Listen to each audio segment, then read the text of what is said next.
Praise the Lord.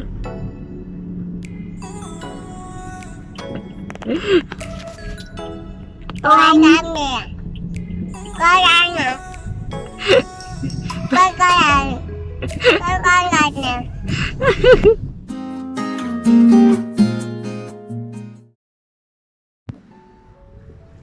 हाँ तो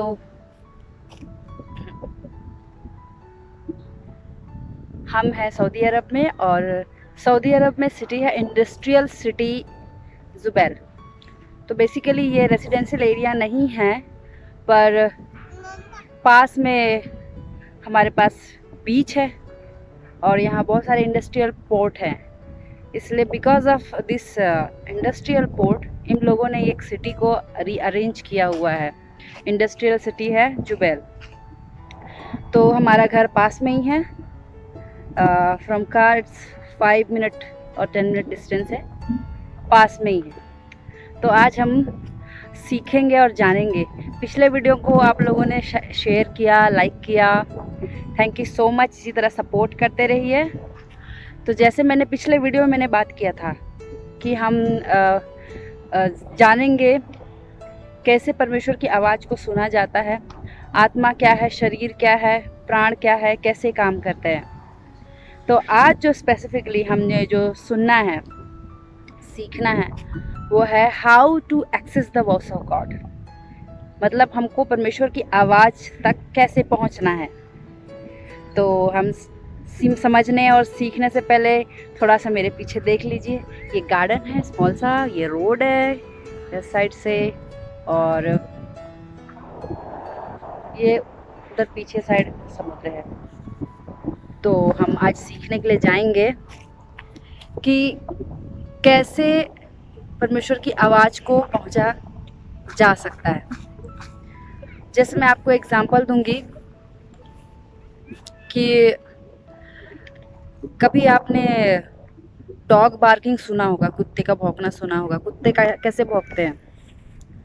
तो हमारे लिए तो वो कुत्ते का भौंकना होता है, और चूँकि हम लोग उस लैंग्वेज को, उस भाषा को हम समझ नहीं पाते, इसीलिए हमको लगता है कि कुत्ता भौंक रहा है या बार्क कर रहा है। पर अगर आप ध्यान से आप देखेंगे तो जो कुत्ते जो है वो आवाज़ निकालते हैं, जिसको हम भौंकना बोलते हैं, वो भौंकते नहीं हैं। वो एक्चुअली वो लोग एक आवाज़ प्रोड्यूस करते हैं, एक लैंग्वेज, एक कम्युनिकेशन, एक बातचीत करने का तरीका है।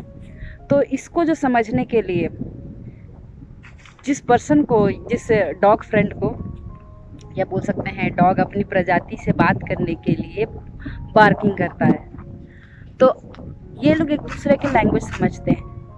पर आप जो है उस कुत्ते की लैंग्वेज नहीं समझते, इसी वजह से आपको लगता है कि कुत्ता भौंक रहा है। अगर आप भी एग्जाम्पल, अगर आप भी डॉग होते तो आप भी उसकी बात को समझ सकते कि वो क्या बोलने वाला है, वो क्या मैसेज दे रहा है। तो यहाँ पर जो है बहुत सारे जो लोग हैं परमेश्वर की आवाज़ तक पहुँच कैसे नहीं पाते हैं। तो जैसे मैंने आपको एग्जाम्पल दिया कि एक डॉग के लैंग्वेज को समझने के लिए उसी की ही प्रजाति का, उसी की तरह होना चाहिए, तभी आपको समझ पाएंगे। वैसे ही परमेश्वर आपसे 24/7 बात करता है, लेकिन आपको नहीं समझ में आती क्योंकि आप उस प्रजाति में आते ही नहीं हैं। मैं बताती हूँ कैसे। परमेश्वर की आवाज़ तक हमको कैसे पहुँचना है, हम इस बारे में बात कर रहे थे। तो जैसे मैंने एग्जाम्पल दिया कि जो डॉग है वो बार्क करते हैं, जब भौंकते हैं, तो हमारी समझ नहीं होने की वजह से हमको जो आवाज़ वो जो निकालते हैं उसको हमको लगता है कि ये भौंक रहे हैं। पर टेक्निकली अगर यहाँ पर हम कमी देखते हैं, वो तो क्या कमी रहती है? हमारी लैक ऑफ अंडरस्टैंडिंग, हमारे अंदर समझ की कमी रहती है, क्योंकि हम लोगों ने कभी नोटिस ही नहीं किया है कि वो क्या बोल रहा है। तो हम ऐसा बोल सकते हैं कि जो डॉग है अपने लैंग्वेज में बात कर रहा है।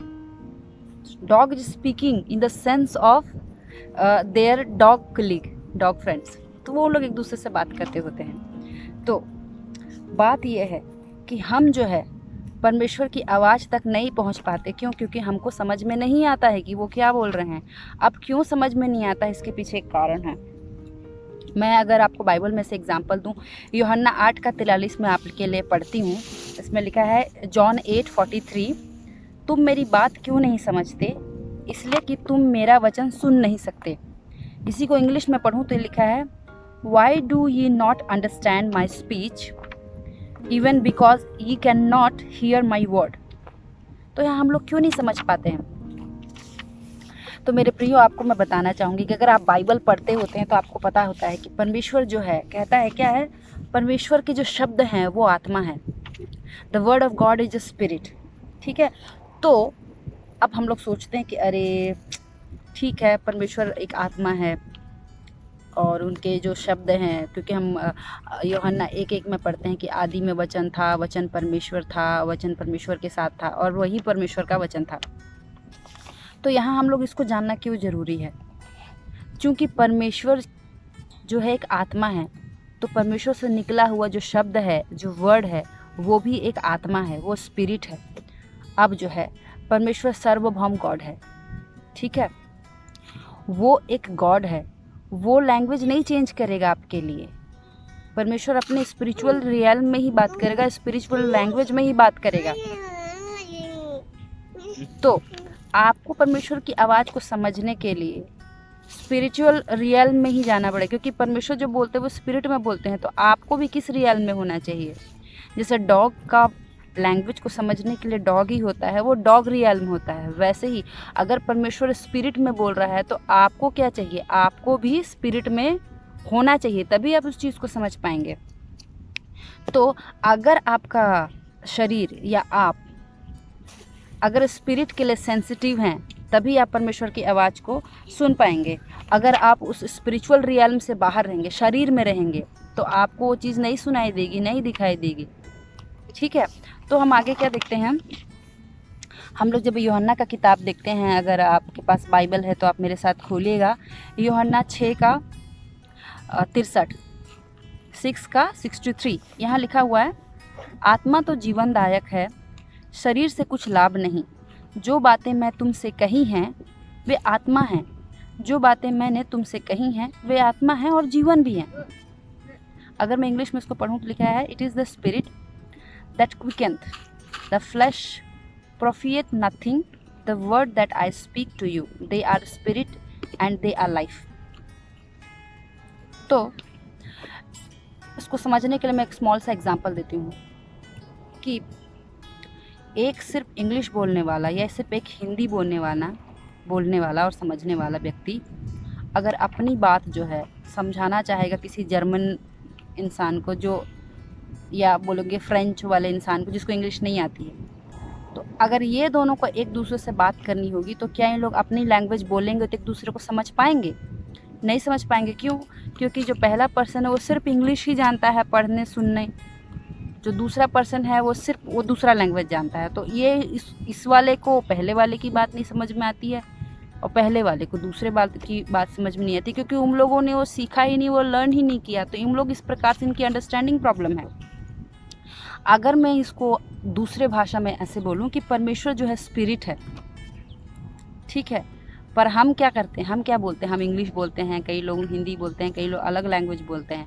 तो हमको ऐसा लगता है कि हम हैं तो उसी में ही परमेश्वर हमको मतलब बोलेगा, लेकिन नहीं नहीं नहीं, परमेश्वर स्पिरिट है और अपनी चीज़ें स्पिरिचुअल ही बोलता है। आपको समझने की ज़रूरत पड़ेगी, पर हमारे पास एक एडवांटेज ये है कि परमेश्वर की लैंग्वेज को समझने के लिए हम लोगों को कहीं ट्रेनिंग सेंटर में जाने की ज़रूरत नहीं है। सिर्फ आपको क्या करना है, आपको शारीरिक दशा से आत्मिक दशा में आना है, स्पिरिचुअल रियल में आना है, तभी आप जो परमेश्वर का वचन जो बोल रहा है उसको आप समझ पाएंगे।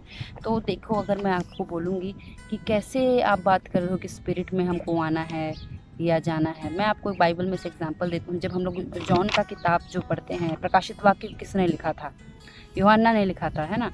तो प्रकाशित वाक्य 1:10 में लिखा हुआ है, मैं प्रभु के दिन में आत्मा में आ गया और पीछे तुरही का सा बड़ा शब्द यह कहते सुना।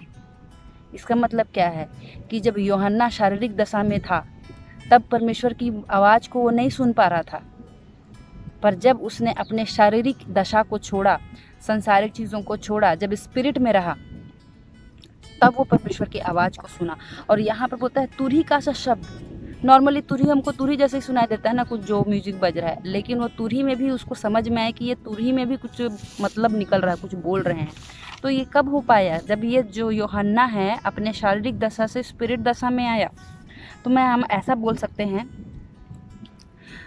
जो यूहन्ना हमको ये बताना चाह रहा है कि एक व्यक्ति, एक शारीरिक व्यक्ति, एक इंसान जो है वो स्पिरिचुअल रियल में आ सकता है। ठीक है। दूसरा चीज़, स्पिरिचुअल रियल में चला भी जा सकता है, आत्मिक दायरे में चला भी जा सकता है। ठीक है। मैं अगर इसका एक उदाहरण दूँ तो हमको गलती की किताब में मिलता है 5:25 में, यहाँ लिखा हुआ है, यदि हम आत्मा के द्वारा जीवित हैं तो आत्मा के अनुसार चले भी। ठीक है।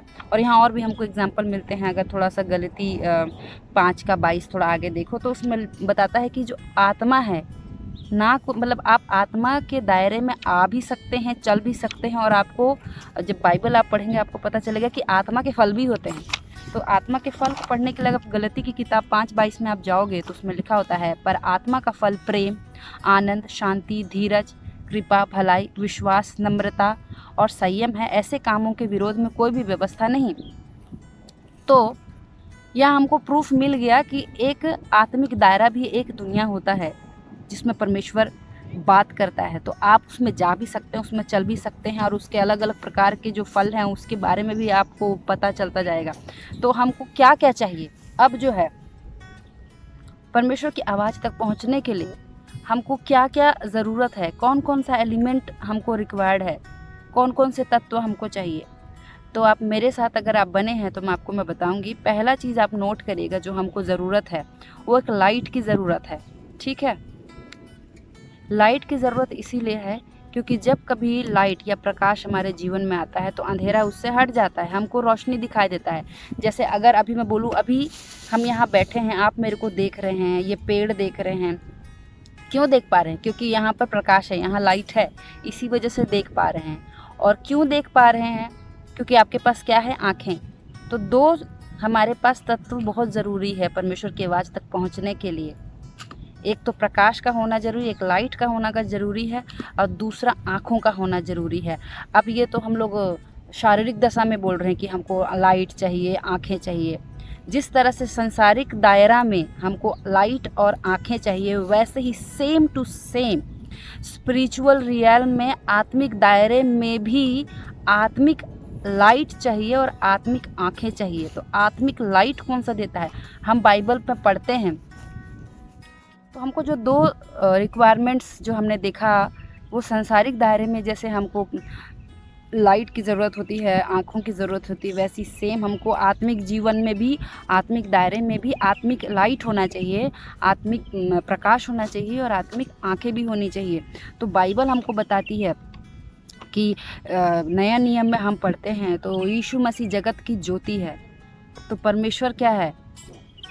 यीशु मसीह क्या है? लाइट है। और लाइट कहाँ से मिलेगा? परमेश्वर हम लोग आगे पढ़े थे यूहन्ना 1:1 में कि आदि में वचन था। जब इसको पढ़ोगे तो आपको पता चलेगा कि परमेश्वर ही शब्द है और शब्द ही लाइट है। तो इसका मतलब अगर हम दोनों को जोड़ेंगे तो शब्द जो है, परमेश्वर का शब्द, वो लाइट है। तो जो स्पिरिचुअल रियल्म के लिए आपको परमेश्वर का शब्द की ज़रूरत है, बाइबल में जो लिखा हुआ वचन की ज़रूरत है। जब आप वचन को पढ़ते होते हैं तो आप लाइट को एब्जॉर्ब करते हैं, लाइट को अपने अंदर सोखते हैं। जब आप ये सोखते हैं तो वचन क्या बोलता है कि जो परमेश्वर के वचन में से जो सुनता है, ठीक है, जो परमेश्वर के वचन में से ही सुनता है, तो एक स्पेशल टाइप का सुनने की कैपेबिलिटी हमारे अंदर प्रोड्यूस होती है, जिससे हम आत्मिक दायरे की बातों को सुन सकते हैं। पर ये सब को मैं बताने के लिए आपको नेक्स्ट वीडियो में बताऊंगी। तो हम आज जो समरी है, हम देखते हैं कि परमेश्वर की आवाज़ तक को पहुंचने के लिए क्या क्या प्रॉब्लम्स आती हैं और क्या क्या रिक्वायरमेंट है। तो प्रॉब्लम ये होती है कि हम जो है, हमारे अंदर समझ की कमी होने की वजह से हम लोगों को परमेश्वर की आवाज़ नहीं सुनाई देती है, क्योंकि परमेश्वर आत्मा है। तो परमेश्वर की बातें आत्मिक ही बातें होंगी। तो हमको समझने के लिए सांसारिक से हट करके हमको आत्मिकता के अंदर जाना होगा, तभी परमेश्वर की आवाज़ को समझ पाएंगे। और जब इसको समझने के लिए जो हमको 2 तत्व की ज़रूरत होती है, एक पहला है लाइट, दूसरा होती है आँख, ठीक है। तो ये दोनों चीज़ें कहाँ से आएंगी? ये वचन को पढ़ने से लाइट आएगी। जब बार बार उसको पढ़ के मेडिटेट करेंगे तो हमारी आत्मिक आंखें खुलेंगी। तो मैं आगे इसका नेक्स्ट भी वीडियो बनाऊंगी, आप मेरे साथ बने रहिए। और आप मेरे साथ हैं Jubail industrial city, Saudi Arabia. तब तक सबको praise the Lord, bye bye.